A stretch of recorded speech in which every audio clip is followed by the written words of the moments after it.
Chào các bạn nha. Hôm nay mình đứng từ trên mái nhà và review từ nhà sàn, từ trên mái nhà, từ trên cao thì cho mọi người coi nha. Đây mọi người có thể thấy đây là nhà sàn đôi, có hai bên luôn, nhà sàn đôi nha mọi người.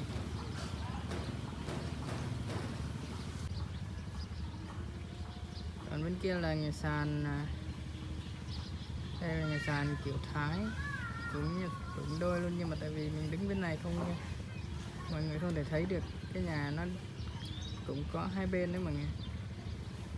Nhà sàn đôi với mọi người, nhưng mà nó kiểu Thái, kiểu mới hơn, kiểu hiện đại hơn. Còn dưới này là nhà sàn bình thường. Đây nhà nhỏ này là nhà bếp nha mọi người. Đây là nhà bếp.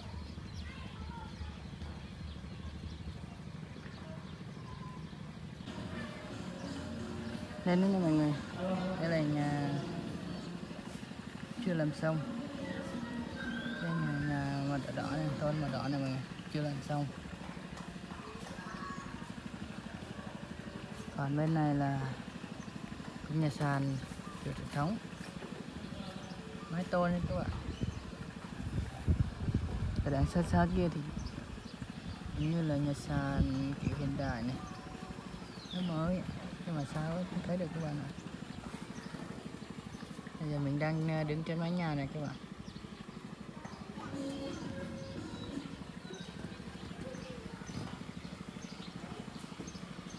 Giờ mình sẽ cho mọi người xem toàn cả nhà.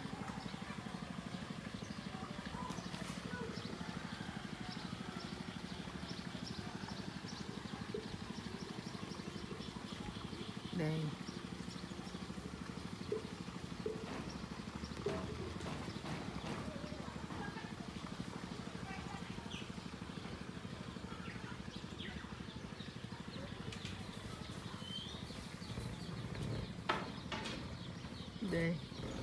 đây là mái nhà mình đang đứng nha.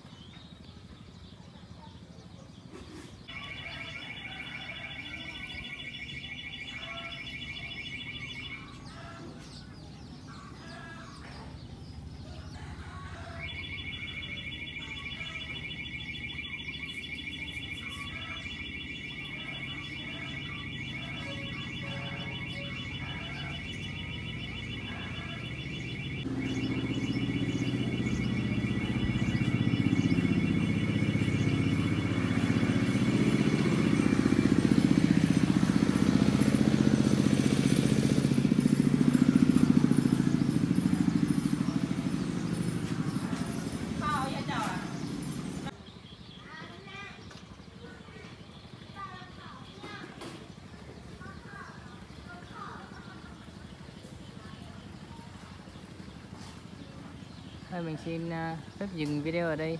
Mình cảm ơn các bạn đã xem video. Chúc các bạn luôn mạnh khỏe và luôn có nhiều niềm vui trong cuộc sống. Chào các bạn nha.